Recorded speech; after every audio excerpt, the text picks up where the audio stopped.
But they were wrong. My name is Jennifer Burgmann.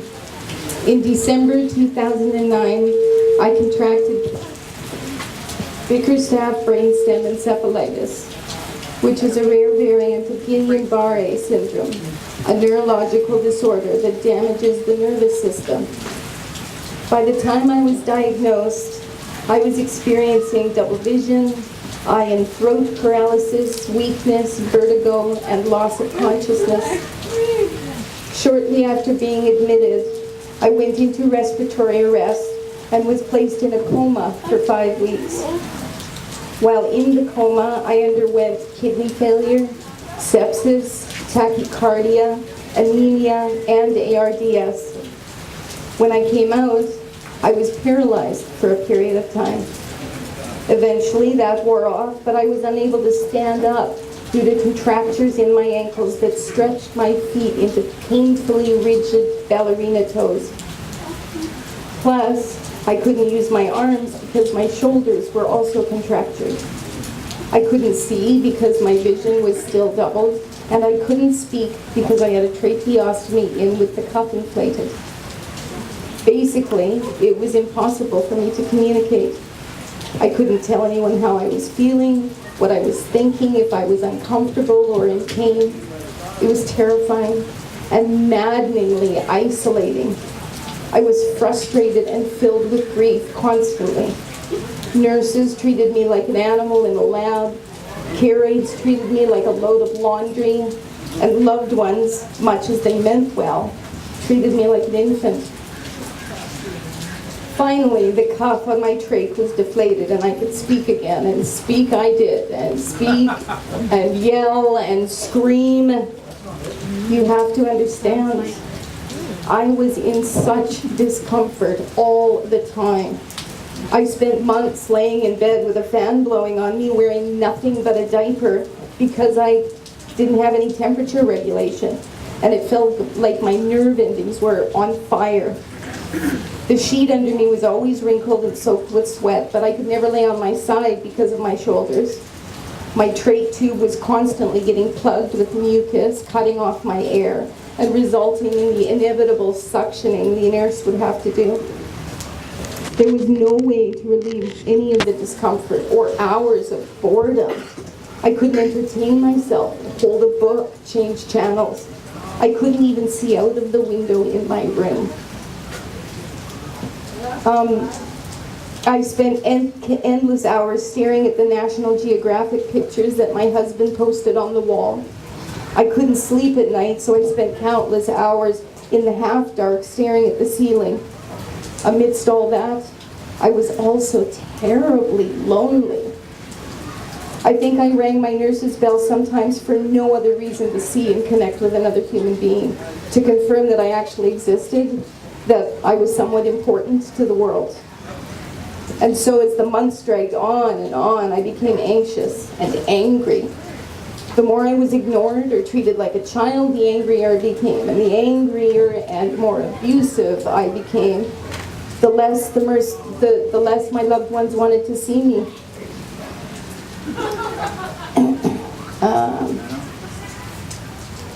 So after 12 months of this, I just gave up. I'd had enough.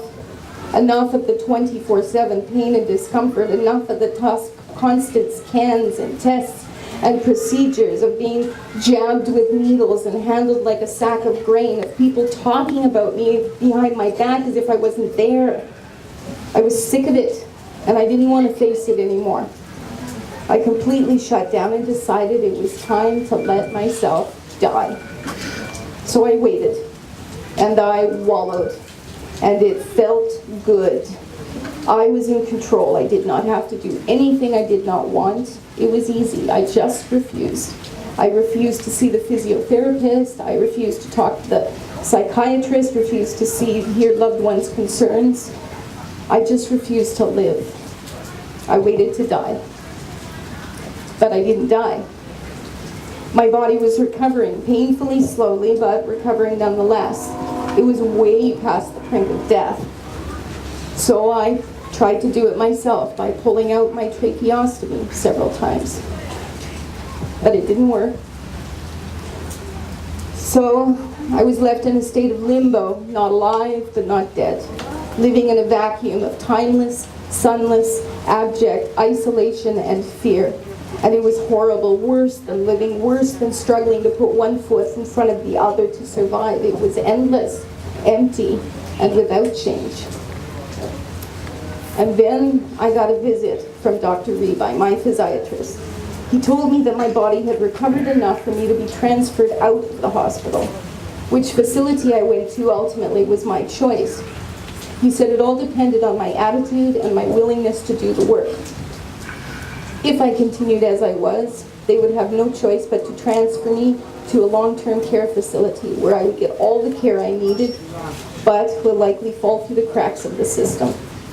However, if I chose to do the work required to get to GF Strong, one of the top rehab facilities in the province, Dr. Rebai felt that I could make a good recovery and enjoy a fruitful life.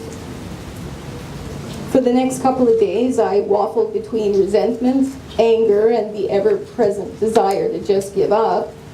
But mostly, I felt a rising, almost panic-inducing fear. The idea of picking myself up and marching my weak, aching, twisted body through painful rehab again made me feel like cowering in my lonely but safe little exile. But the thought of living out the rest of my days in a bed, eating there, bathing there, toileting there, the thought of living, another 40 years in this safe and quiet but utterly demoralizing self-exile, it was scary. Living in that dark pit was preventing me from living the best life possible, but worse, it was leading me into a future that was intolerable. A future where independence and autonomy were a thing in the past, a future where I lived in a perpetual infantile and dependent state. That was not for me. So one morning after my bed bath, I asked to see the physiotherapist. And from there began my incredible journey that was well worth the struggle and the pain. I chose to live, to change my attitude and to recover. I decided that if I was going to do this, I was going to go all the way, to do absolutely everything I needed to do to recover fully. For months after the surgery on my ankles, I spent hours a day in serial casting boots that painfully stretched my ankles back into 90 degrees. After that, it was time on the tilt table, learning to stand on those feet, bearing the body weight that even a 10-degree tilt put on my feet was excruciating. But the day I was tilted up to see out of the window on a beautiful summer day, that was the first day I felt real hope. Another huge challenge was simply teaching my body to hold itself erect again. I was too weak to even sit on the side of the bed without an overhead swing to support me. I struggled to activate the core muscles in order to sit up for mere seconds. Over and over again, I worked at it. Sitting in a wheelchair for more than half an hour was enough to start the inevitable spasticity that racked my body. Even my tracheostomy was complicated, taking 11 months to come out, and learning to chew and swallow again took another 6. But by the time my discharge date came up, I had done it. After 17 months in the hospital, I was ready to transfer to GF Strong. At GF Strong, the rehab only got more intense. A strict schedule of PTs, OTs, psychologists, speech therapists, wheelchair techs, and so on occupied my time for the next 10 weeks.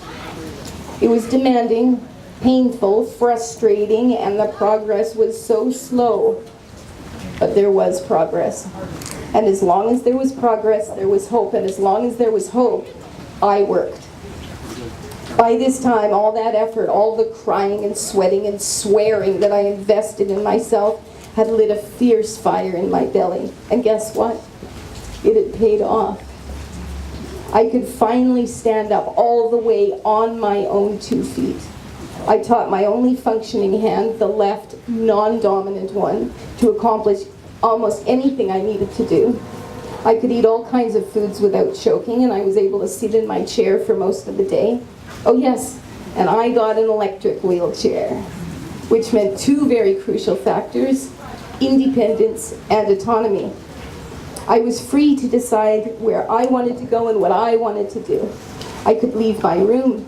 I could be a part of the world again. I saw people and they saw me. I could buy a coffee, read a book in the sun, watch a ball game, see a bird, a squirrel, a dog. I lived for real. And I wouldn't have traded all that for the safety and quiet of the private little bubble in long-term care. This was exactly the drive I needed as I moved into Connect Communities, where there were a whole new set of therapists and schedules, a whole new learning curve, and a whole new pain. But if I wanted to continue to improve, I had to do the work, so I didn't. I learned to walk again without any aid. I began to use the computer again, watch the news, and write. I started making my own appointments and activities. I spent more time out of bed than in it. And my first hand surgery was a roaring success, so I became ambidextrous. I was living for real. But choosing to live does not necessarily mean living well. And there began the next stage in my recovery. As I was nearing the end of my stay at Connect Communities, I began experiencing a few setbacks and disappointments, and the reality of my future rehabilitation became apparent. I was not going to recover fully. It was a devastating realization, and it brought back all the anger and fear I had pushed down. I began hating myself and my body again. I wondered if I was ever going to have a normal life. I was unhappy, unsatisfied, and resentful because I just couldn't accept that this was my lot in life.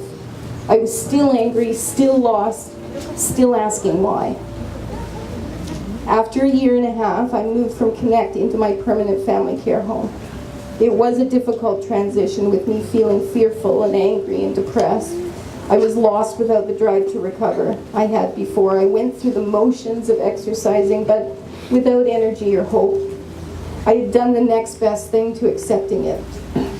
I had resigned myself to it. It wasn't enough. Oh, it was enough to say, okay, if this is the way it's got to be, I'll find a way to live with it.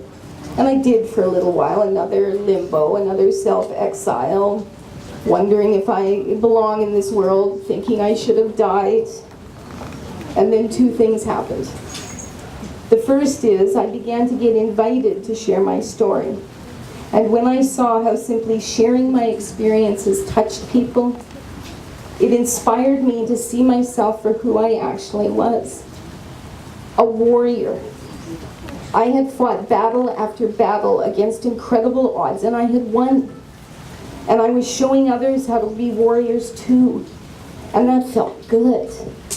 That felt like I had purpose, that this broken life might actually have meaning. It connected me to other people, and so turned my focus outward. I started a Facebook page and a website dedicated to bringing awareness, humor, and a little humanity to life with a disability. And as I continued to share and try to connect, I began to feel better about myself, about my place in this world. The second thing that happened was that I started to make things, to build things, to lose myself in the quiet act of creativity. It took me out of my head and away from the nagging in my body, and it elevated me. I think using our imagination and our emotion to create something beautiful or fun or useful reaffirms that we're human and that we belong in this world, especially if it's for someone else. If I'm creating something beautiful for someone else, or something that will resonate with or help someone else, it gives me a buoyancy, and I actually enjoy being alive. I recognize these things, I realize these things that I'm doing, these things that are making me feel good and human and connected, they're all about giving back. I had spent years depending and leaning of other people. I was never able to do anything for myself, closely monitored and handled with care. It feels both selfless and empowering to do something for someone else. It feels comforting and interesting and fun to connect with other human beings. It feels right. This is when I began to accept. Accept that this is a different life with different limitations. No more or less difficult than anybody else's life. Now, it's not all rainbows and unicorns. Do I wish my body was normal and functioned the way I want it to? Yes, of course I do. Do I get pissed off and feel sorry for myself when my disability gets in the way? You're damn right. But when I look back at the bedridden woman in diapers, eating through a tube in her nose and breathing through a hole in her throat, do I feel joyful and positive about my life now? Oh yes, you bet your ass I do. This illness, these losses, they aren't the end of me. They aren't the end of my life, nor should they be. I think it's about trusting yourself and trusting your body, which is hard to do because your body has betrayed you. Your body knows what to do though. It has a memory. It will get stronger, but it needs you to do the work. Look, we don't get through these things because we are strong. We get through them because we become strong. The more we endure, then overcome, the stronger we become. So if you're telling yourself you can't do it, you're not strong enough, stop. You can do it. You are strong enough. You are your greatest supporter, your greatest source of strength. If you have the power to tear yourself down with depression and fear and anger, you certainly have the power to lift yourself up with determination and courage and self-love. You don't have to do what I did. I'm not saying my way is the way. What I am saying is this. When I began to trust myself to do the work to support my body in its recovery, I began to feel stronger, and the stronger I felt, the harder I worked. When I began to connect with myself through creativity, I felt happier. The happier I felt, the more connected with other people. And when I connected with other people, I accept myself and my life as it is. And if I'm being completely honest, I gotta say, I think I'm actually happier now than I was just before my illness. How about that? Console, connect with others, create for yourself, and most of all, trust yourself. You have it in you.